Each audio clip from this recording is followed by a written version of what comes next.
Hello বন্ধুরা, আমি এখন একটি সুন্দর রেসিপি নিয়ে চলে এলাম তোমাদের মাঝে। আর রেসিপিটি হলো বাসা মাছের ঝোল। এই রেসিপিটি রান্না করতে বেশি কিছু লাগে না, অল্প কিছু উপকরণ দিয়ে এই বাসা মাছটা রান্না করা যায়। তো অবশ্যই তোমার বাড়িতে বাসা মাছগুলা রান্না করবে। আর বাসা মাছ খেতে খুবই মজা হয়। আর এখন আমি নিয়ে এলাম বাসা মাছ, আর বাসা মাছের সাথে একটি পুঁটি মাছ আছে, শেয়ার পুঁটি মাছ। তো এগুলো এখন আমি ভালো করে পরিষ্কার করে নিয়ে আমি এখন কাঁচামরিচ নিয়ে নিলাম, একটু আদা নিয়ে নিলাম, আর সাথে একটু রসুন, একটু পেঁয়াজ, এগুলো আমি এখন পাটায় বেটে নিব। তো পাটায় আমি রসুনটা আগে বেটে নিলাম, সাথে পেঁয়াজটাও বেটে নিচ্ছি।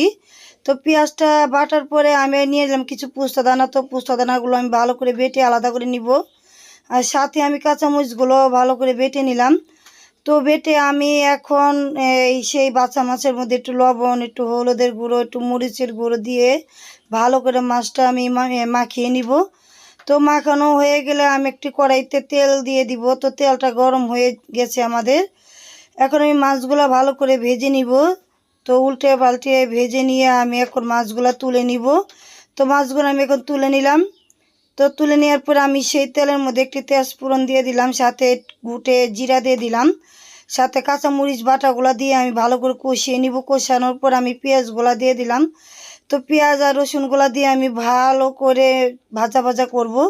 তো ভাজা ভাজা করার পরে আমি এখানে দিয়ে দিব একটু হলুদের গুঁড়ো, একটু মরিচের গুঁড়ো, সাথে একটু ধনে গুঁড়ো। তো এগুলো আমি ভালো করে কষিয়ে নেব, একটু অল্প পানি দিয়ে ভালো করে কষিয়ে নিব।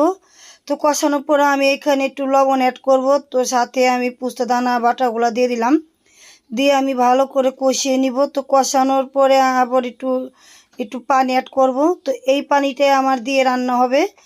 তো যাই হোক বন্ধুরা, আমি এখন এই পানিগুলা কষিয়ে আমি ঢেকে দিব। তো ঢেকে ঢেকে রান্না করতে হয়। আমার বলক চলে এসেছে, আমি এখানে এখন মাছগুলা দিয়ে দিব। তো সম্পূর্ণ মাছগুলো আমি ঢেলে দিয়ে দিলাম। এখন আমি আস্তে আস্তে নাড়বো, যাতে করে মাছগুলা যেন ভেঙে না যায়। আর এই মাছগুলা একটু নাড়াচাড়া পড়লে ভেঙে যায়। আর এখন আমি একটু ঢেকে দিব, ঢাকায় বাপে বাপে আমি এই মাছগুলা রান্না করব।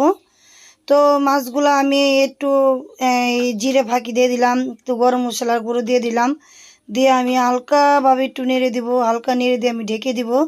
তো ঢাকনার পর আমি দু একবার ঢেকে ঢেকে রান্না করব। তো বন্ধুরা, আমার রান্নাটা হয়ে গেল। এখন আমি নামিয়ে ফেলবো। তো আমি নামিয়ে পরিবেশন করব এখন। তো বন্ধুরা, যাই হোক, কেমন হয়েছে রান্নাটা তোমরা অবশ্যই কমেন্ট করে জানাবে। যদি ভিডিওটা ভালো লেগে থাকে অবশ্যই লাইক, কমেন্ট আর বেশি করে শেয়ার করে দিবেন। তোমরা বাড়িতে অবশ্যই এইভাবে রান্না করে খাবেন, তো খুবই ভালো লাগবে।